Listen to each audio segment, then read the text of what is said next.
Boas pessoal, daqui fala o DK do canal DK Virtual World.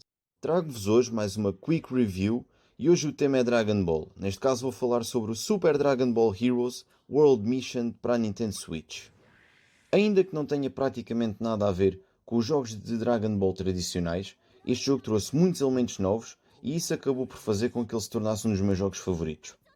Uma das novidades que este jogo nos trouxe foi o facto de ser turn-based. Foi uma coisa que me agradou porque deu-me muito mais tempo de resposta em combate, o que fez com que eu conseguisse ganhar muitas lutas graças a isso.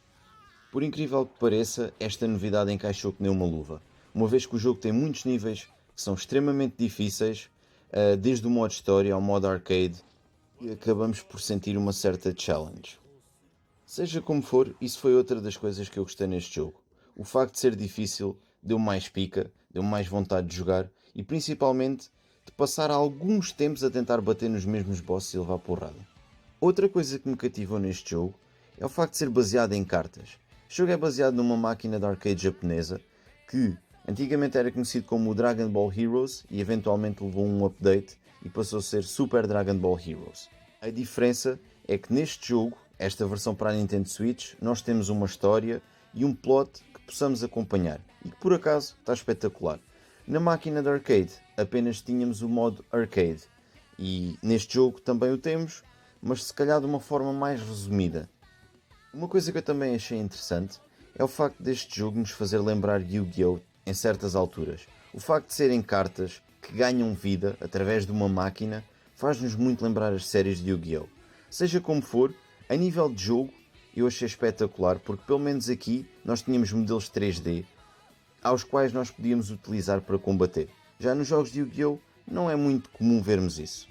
A meu ver, essa foi uma das razões que mais me prendeu a este jogo.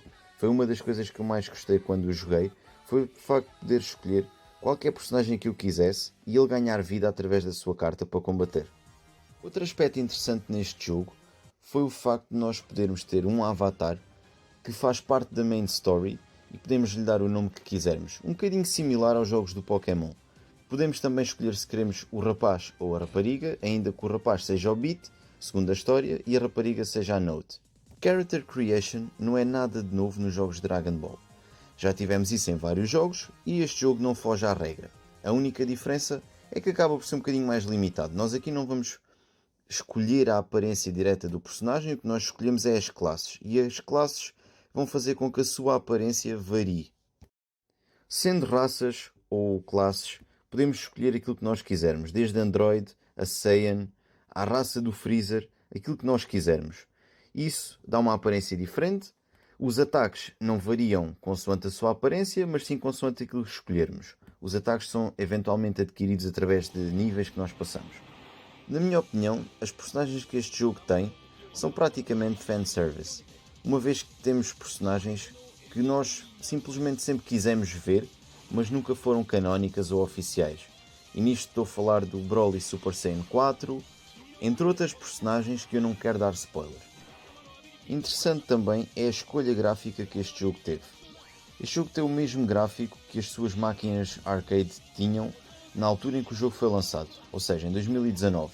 A questão é, o estilo destes modelos é o mesmo da saga do Dragon Ball Budokai, o que nos limita um bocadinho porque estamos a falar de jogos que foram lançados para a PlayStation 2. O que eu acho é que eles deviam ter tentado uma abordagem gráfica diferente, uma vez que já há jogos com um bom gráfico, ou minimamente bons, como a saga do Dragon Ball Xenoverse, eles deveriam ter tentado uma coisa um bocadinho mais polida que ficasse bem na Nintendo Switch.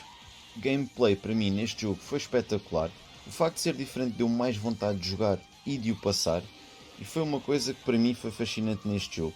O gameplay que ele tem adapta-se a 100% à história e ao tipo de jogo que é. Importante também relembrar que a história está a 5 estrelas, eu não vou dar spoilers, mas gostaria de recomendar este jogo a qualquer fã de Dragon Ball, ou de card game, ou alguém que simplesmente queira experimentar um jogo diferente. É importante também relembrar que este jogo teve DLCs, e apesar de ter sido apenas a nível musical, este jogo já tem um soundtrack excelente, ou seja, comprar os DLCs é apenas a cereja no topo do bolo. Para quem quer ter aquelas lutas icónicas como no anime, com os soundtracks dos animes, os DLCs trazem os soundtracks desde o Dragon Ball clássico ao Dragon Ball Super, Z e GT. Sendo assim, acho que referi tudo aquilo que eu considerei importante, por isso, vamos às notas. A nível de história, eu dou-lhe um 10. Eu adorei mesmo este jogo no que toca à história. A nível gráfico, eu dou-lhe um 7. Eu acho que eles podiam ter feito algumas melhorias de maneira a fazer com que o jogo fosse um bocadinho melhor visualmente. A nível da música, eu dou-lhe um 9, porque o soundtrack estava espetacular. A nível da gameplay, eu dou-lhe um 10 também, porque adapta-se a 100% ao tipo de jogo que é. Sendo assim, se tiverem a hipótese de o jogar, eu recomendo a 100%. Termino aqui a minha quick review, espero que tenham gostado e caso tenham gostado, apertem o like, subscrevam e carreguem no sininho das notificações. Obrigado a todos. 想像以上だ。やはり君は本物の戦士だ。